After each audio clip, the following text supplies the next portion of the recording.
O candidato Francisco Correia já pode se direcionar aqui, por favor.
Então, pessoal, vamos dar sequência aqui ao bate-papo. Agora com o candidato do PSOL, Francisco Correia. Bom, a gente já explicou, mas é bom lembrar, 40 minutos por candidato, sendo 5 para apresentações e 35 para perguntas e respostas. Então, acho que estamos voltando ao vivo aí, pessoal que está nos vendo de casa, do celular, no parque, aproveitando esse domingo de sol. Vamos com o candidato Francisco Correia, 5 minutos para se apresentar e falar sobre suas ideias. Boa tarde a todos e a todas. É uma satisfação muito grande estar aqui nesse espaço da Paralela, com o pessoal mais alternativo, num clima não tão rígido quanto aquele que a gente enfrenta nos debates de rádio e TV. O pessoal agradece a presença de todos vocês e nós vamos expor aqui as nossas ideias num clima de cordialidade, de respeito, né, dentro desse processo de disputa pela Prefeitura de Caxias, onde o pessoal vem agora pela segunda vez com a chapa majoritária, a qual eu represento.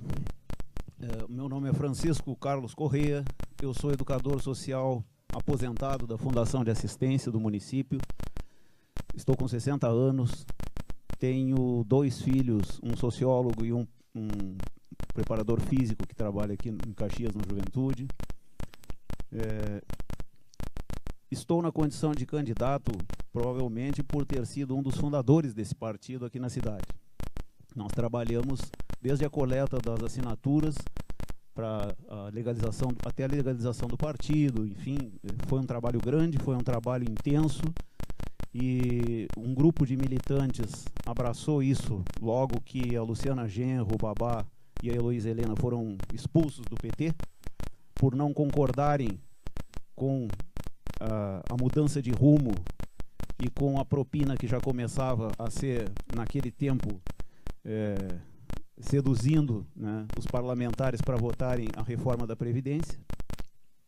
Então, desta iniciativa que teve o Partido dos Trabalhadores de expulsar os nossos 3 parlamentares, a senadora Heloísa e a deputada Luciana Genro e o deputado Babá, nós iniciamos o movimento. Eu quero assim saudar esse momento que nós temos aqui de uma conversa mais aberta, porque são poucos, salvo a correria da campanha que a gente faz, né, tentando conversar com o eleitor, e que a gente sabe que as pessoas... Caxias é uma cidade de muito trabalho, e as pessoas não têm muito tempo para ficar conversando. Às vezes a gente vai a um terminal de ônibus, vai a algum lugar assim onde há concentração de pessoas, as pessoas estão cansadas, estão exaustas de um dia de trabalho, então é difícil conversar. Aqui a gente tem um espaço e tem um segmento privilegiado, interessado em política, que cá para nós, né, nesse momento que o país vive, a gente compreende o desinteresse que as pessoas têm pela política partidária.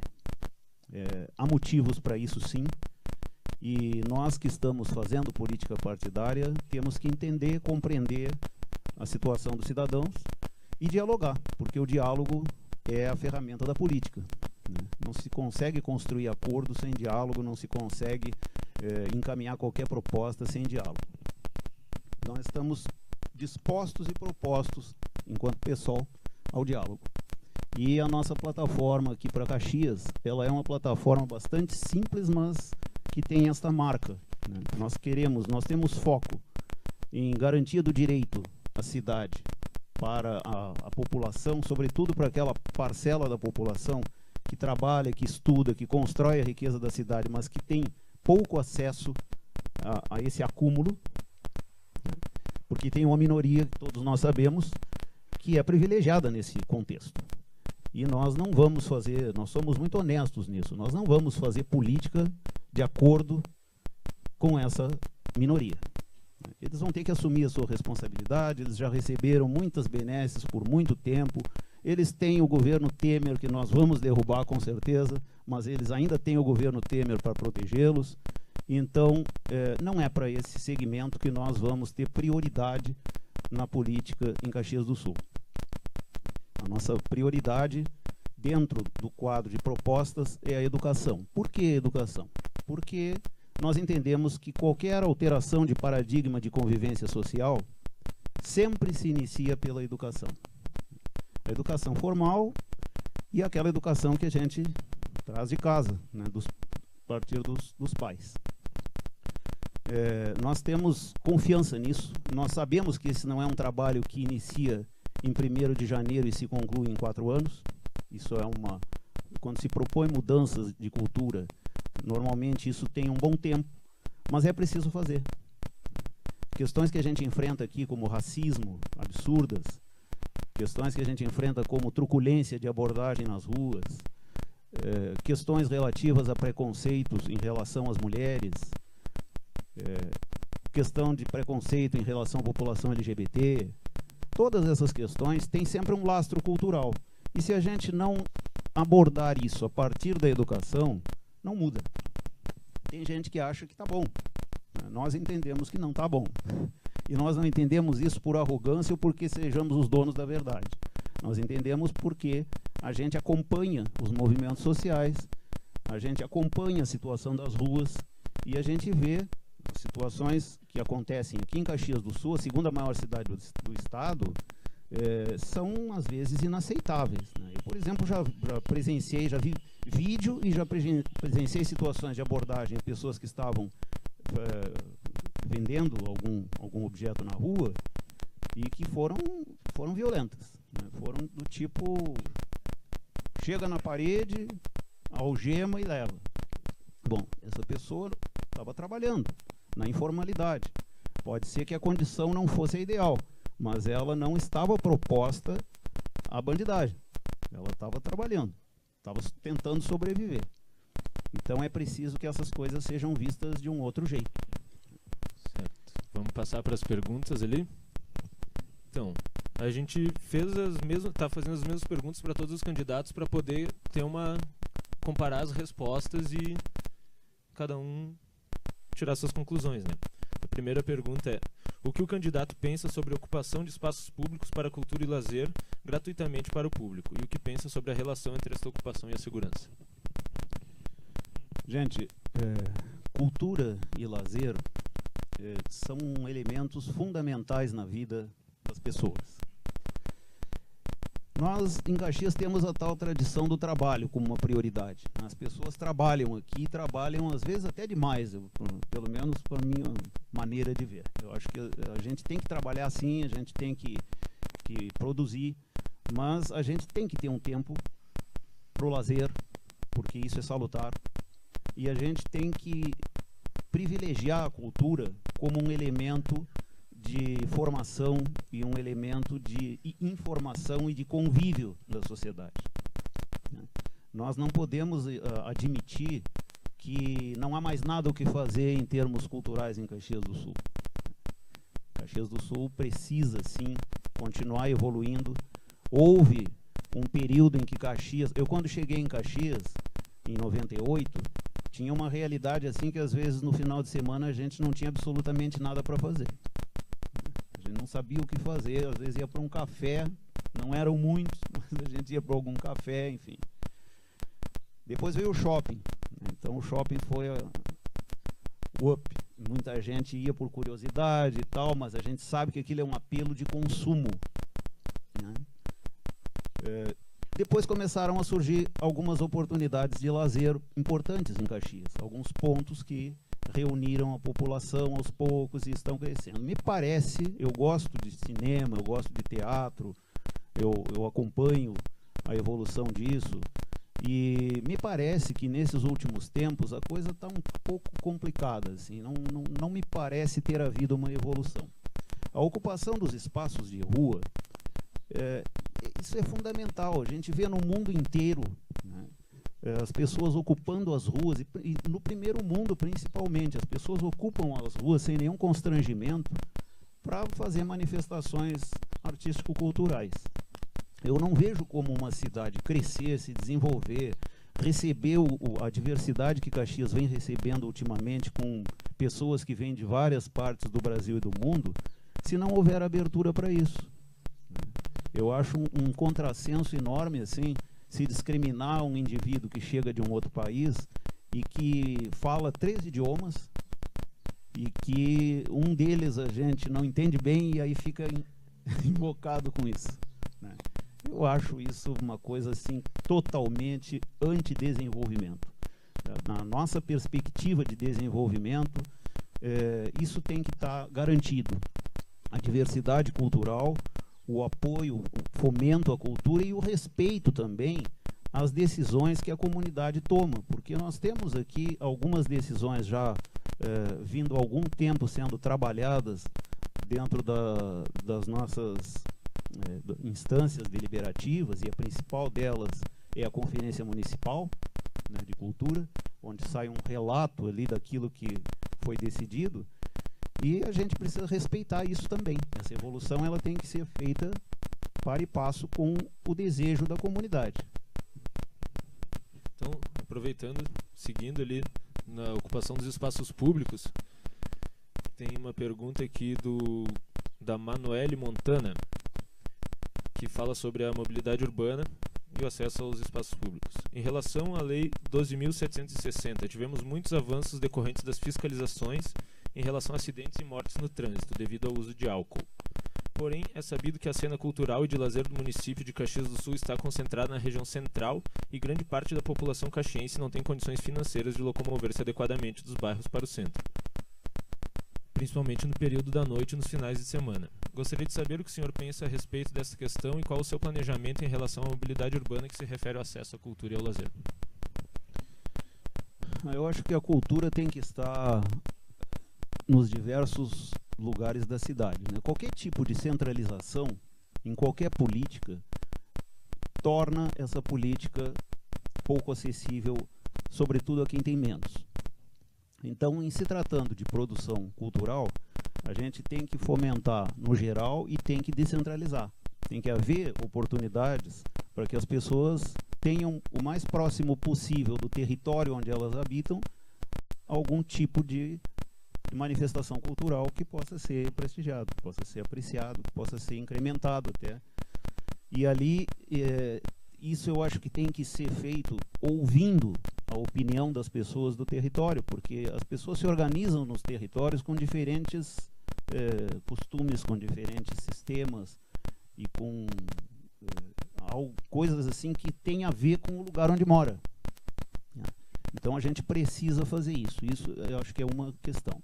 Mas não se pode também criar no centro da cidade um centro de excelência cultural onde haja manifestações interessantes e que fiquem inacessíveis àqueles que porventura estejam num território um pouquinho mais distante da cidade. Tem que haver também essa possibilidade de acesso, porque a cidade é para todos. Eu coloquei aqui no início que a nossa proposta era de garantia do direito à cidade para a maioria da população. Então, essa maioria está hoje concentrada em regiões um pouco distantes do centro, cada vez mais, porque esse projeto de urbanização vai criando espaços, né, e empurrando a população mais pobre para a periferia da cidade. Então, a gente precisa ter um planejamento de transporte, de segurança, enfim, que garanta esse trânsito dentro das diversas regiões da cidade, em direção ao centro, no fluxo em direção aos bairros, que garanta que isso seja efetivo, seja seguro e que viabilize que a pessoa desfrute da cidade como um todo. Na nossa maneira de ver é isso. Como é que a gente vai fazer? Olha, trazer receita pronta a essa altura dos acontecimentos eu acho muito arriscado. Nós temos um sistema que entrou em implantação, aí o SIM, com uma lógica boa, né, que é aquela lógica de privilegiar o transporte coletivo em lugar do transporte individual, mas com vários senões, né, com muitas dificuldades a partir inclusive do preço da passagem do ônibus, que nós consideramos muito caro.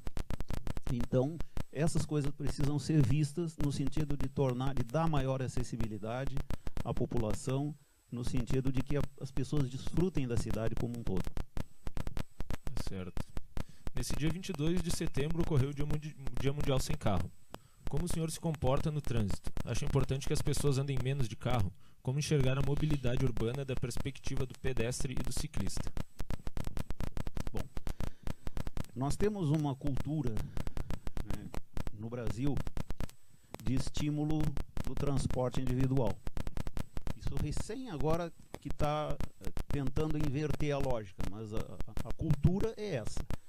Os governos sistematicamente eles têm estimulado a compra dos automóveis pela população.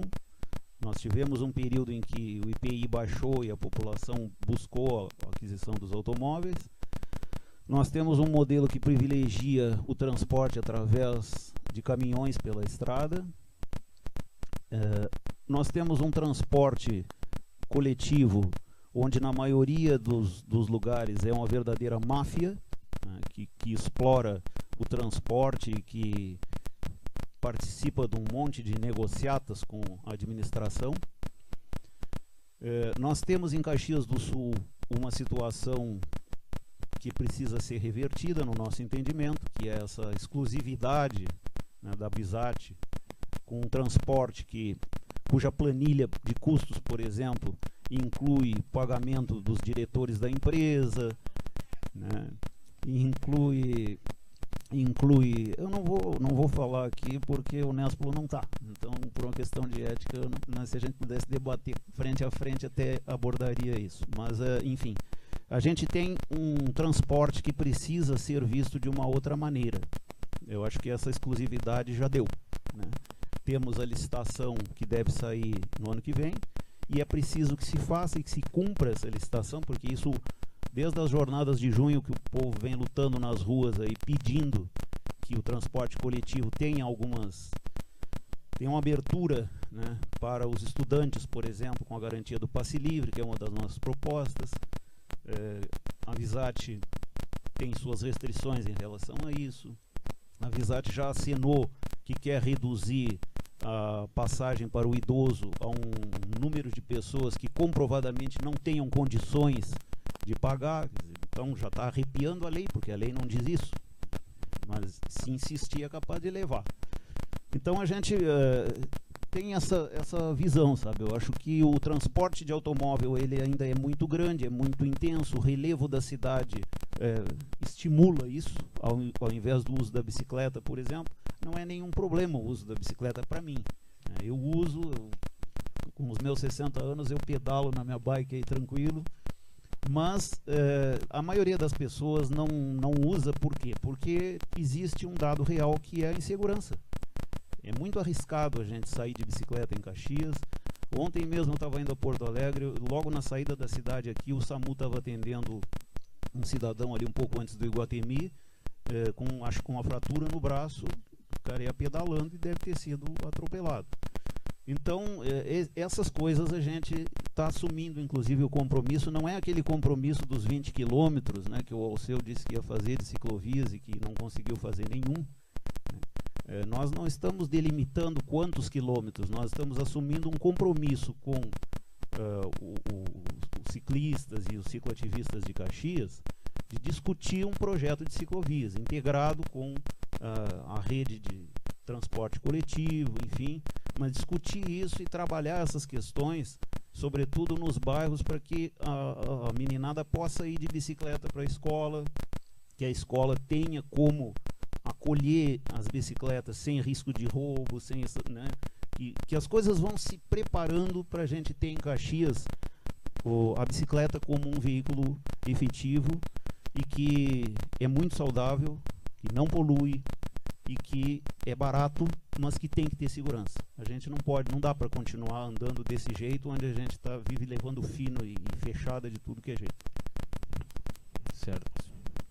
O senhor crê que é importante Caxias do Sul diversificar a sua economia, criando ambientes para o desenvolvimento de empresas em novas áreas, como no meio tecnológico, digital e cultural?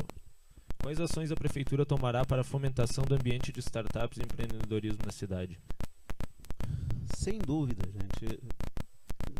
Caxias tem que diversificar, né? Essa matriz cultural aí do metal mecânico, ela não vai acabar amanhã, mas ela está num processo decrescente.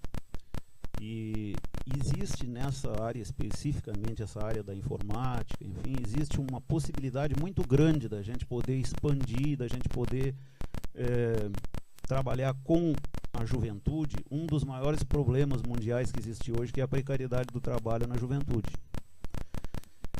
Os jovens têm uma familiaridade quase que de DNA com a questão da informática, enfim, e essa área é uma área em grande expansão, né? Sobretudo aqui no Brasil, que é um país que ainda recebe a tecnologia depois que ela surge no Japão, nos Estados Unidos, enfim. Então, acho que aí tem um filão legal para a gente explorar. É preciso discutir bem isso. Existem algumas possibilidades de fomento. A UX tem um projeto que ela está trabalhando, está iniciando. A gente precisa conversar. A gente sabe que, né, que a UX é uma universidade assim um pouco fechada, mas nós vamos buscar o diálogo. Existe também uma reunião de empresários dessa área que se propõe a, de alguma forma, conversar, enfim. É possível que a gente, reunindo, né, nessa lógica de diversificação, a gente consiga, sim, fazer alguma coisa, porque o desemprego é grande, né, e a gente não acredito que o prefeito seja o único responsável por isso. Nós temos uma trajetória hoje no país e no mundo da crise capitalista, colocando claramente o desemprego como uma ferramenta capitalista para baixar o custo da mão de obra. Então não vamos aqui pensar que o prefeito de Caxias do Sul vai resolver o problema sozinho, mas é preciso olhar o macro e agir aqui no micro, né, no nosso local. Então a gente tem propostas, sim, a gente vai discutir essas propostas com a população e com o empresariado. Podemos constatar que não há nenhuma candidata mulher na eleição. Neste momento de ascensão da participação política feminina, quais serão as suas propostas para as mulheres? Quais contatos os candidatos possuem com coletivos feministas e qual a disponibilidade de ouvi-los e considerar suas pautas? Indiscutível e elogiável, né, o crescimento da luta feminista. As conquistas de espaço que as mulheres vêm fazendo ultimamente são muito significativas para a sociedade.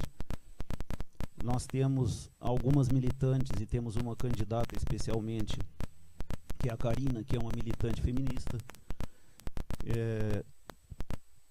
Nós achamos assim que é uma pena que nós não conseguimos, embora nós tivemos assim várias tentativas dentro do próprio partido para sair uma chapa onde fosse ou a prefeita ou a mulher enquanto vice-prefeita, mas vocês sabem que composição política é sempre algo objeto de muita discussão e as pessoas têm seus interesses, seus desejos, enfim, a gente sempre respeita isso, sobretudo quando se trata da luta das mulheres. Então, as candidatas que nós temos como vereadoras, elas preferiram alçar o voo na condição de candidatas a vereadora e nós respeitamos. Mas nós gostaríamos que fosse assim, né? Que tivéssemos uma chapa mista 50%. Né? Não conseguimos.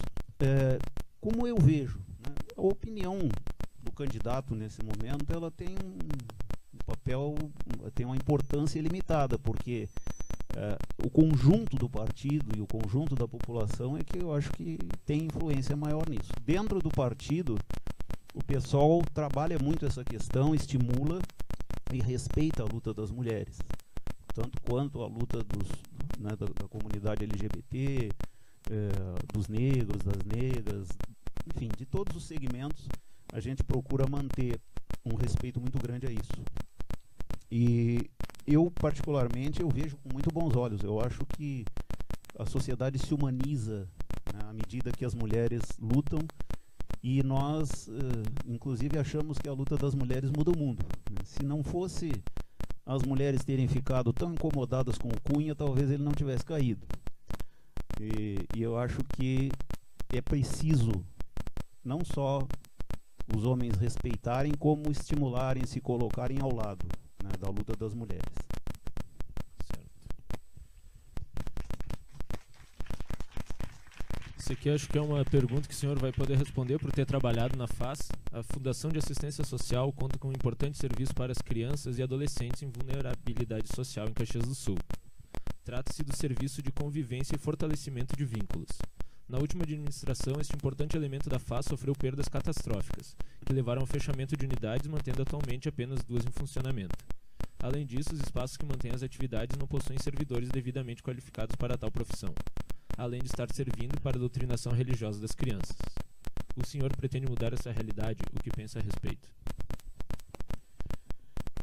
Eu trabalhei por 16 anos na Fundação de Assistência na condição de educador. Durante esse tempo eu atuei nas ruas, fazendo abordagem. Quando eu cheguei em Caxias, a FAS estava iniciando, né? Não existia ainda uma proposta de assistência já consolidada, enfim. Não existia uma política nacional de assistência. E ainda a prioridade era a abordagem de crianças e adolescentes nas ruas de Caxias. Eram muitos, era um número bem significativo os adolescentes e as crianças que pediam, que faziam estacionamento, pediam dinheiro e tal. Depois atuei em centro educativo, atuei no albergue municipal e atuei lá no Reolon, no Centro de Referência de Assistência. Depois encerrei com abordagem de adultos de rua e trabalhando no Centro Pop, que é um local de convivência, de acolhimento. Essa questão da FAS, hoje, para meu gosto, ela está muito mal conduzida. Nós temos à frente da FAS uma pessoa que não é uma profissional do ramo, não tem a clara compreensão da política de assistência social, não tem o devido respeito pelos servidores que conhecem a política, porque a boa parte dos servidores da Fundação, pela quantidade de capacitações que a gente faz e pela demanda diária, a gente se vê obrigado a aprender, né? A gente tem que saber onde é que a gente está transitando, o que a gente está fazendo. E essa senhora que está hoje respondendo pela direção da FAS, ela não tem essa clareza e não tem esse respeito. Então, o que pretendemos fazer é justamente o seguinte: a Fundação de Assistência, ela deve ter um gestor que seja técnico e que seja alguém que tenha um bom fluxo entre o conjunto dos servidores. Então a gente pensa, por que não, né, essa pessoa ser indicada pelos próprios servidores? E como a gente vai fazer isso? Bom, tem várias maneiras. Pode indicar um nome através de uma eleição, pode fazer uma eleição, indicar uma lista com 3 nomes e aí o administrador escolhe um. Agora, o critério, ele fica claro desde então. O critério é técnico e é de uma convivência favorável a um clima institucional que favoreça o trabalho. Eu acho que há uma precarização, sim, em relação à infância e juventude. É lamentável isso. É lamentável que se esteja confundindo a política de assistência social com a religiosidade, né, com essas coisas. Isso tudo, o Estado é laico e as diversas instâncias da Fundação são instâncias do Estado. Então, deveria se manter a laicidade ou ter o cuidado de quando e que eu acho que infância e juventude não podem ser terceirizadas, não podem ser, sabe, isso aí é um equívoco dentro da política, mas no caso de que isso aconteça, como vem acontecendo, tem que ter esse cuidado de não se fazer com que as crianças sejam sufocadas com ideologia religiosa. Isso não funciona, isso constrange e engessa o trabalho dos educadores, dos assistentes sociais, dos psicólogos, né, das pessoas que atuam junto às crianças, e com certeza gera um equívoco muito grande do ponto de vista da aplicação da política de assistência. O que o senhor acha sobre ser debatido o assunto identidade de gênero nas escolas? Eu acho absolutamente natural e necessário. Não há como não fazer esse enfrentamento, e as pessoas que estão fazendo, que estão se manifestando contra isso, como o bispo, por exemplo, né, que na última discussão que se teve aqui enviou carta aos vereadores, e enfim, a Igreja Católica fez um enorme movimento no sentido de que não se pudesse fazer essa discussão nas escolas. Eu acho um equívoco, eu acho que estão atrasados, estão vivendo, né, no tempo da Inquisição. Não é assim, a sociedade avançou, a gente precisa ter claro o respeito que é necessário à questão da orientação sexual. As crianças, hoje nas escolas, a gente sabe que existem muitos problemas de desrespeito em relação a isso, e o mundo já não concebe mais sufocar ou tratar com preconceitos essa escolha. Então, eu acho perfeitamente natural, eu acho que não há o que temer em abrir essa discussão. Faz parte, hoje, de uma necessidade social discutir esses aspectos dentro da formação formal. Certo. E seguindo o assunto escola, qual a opinião do candidato sobre o projeto Escola Sem Partido? Piada, né, gente? Ninguém quer levar ficha partidária para o aluno assinar. Isso seria inconcebível. Agora, querer escamotear uma série de ações de constrangimento da atuação docente, querer, de alguma maneira, trazer o aluno para um contexto de alienação, onde ele não saiba, onde ele tenha ainda menos elementos para sua escolha futura na vida, é um absurdo. Então, não essa história desse projeto maluco aí de escola sem partido. Eu acho que até o nome do projeto vem para confundir, justamente, mas não é essa a intenção dele, quem leu sabe disso. Então, a gente não pode admitir uma formação integral do estudante se não propiciando que as pessoas conheçam os dois lados da moeda. Eu sempre digo assim, uma coisa é formação para o mercado de trabalho, outra coisa é formação para o trabalho. Na formação para o trabalho, o aluno estuda a relação capital e trabalho, o aluno entende um conceito de mais-valia, o aluno consegue saber onde é que ele está situado dentro da sociedade, em que classe ele está, e compreender que a luta de classes não terminou.